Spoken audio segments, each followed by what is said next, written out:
Natatandaan mo pa ba nung tayong dalawa ay unang makita? Panahon ng kamusmusan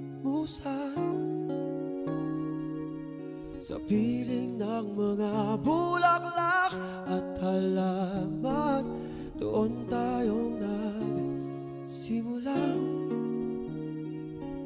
mangarap at tumulong.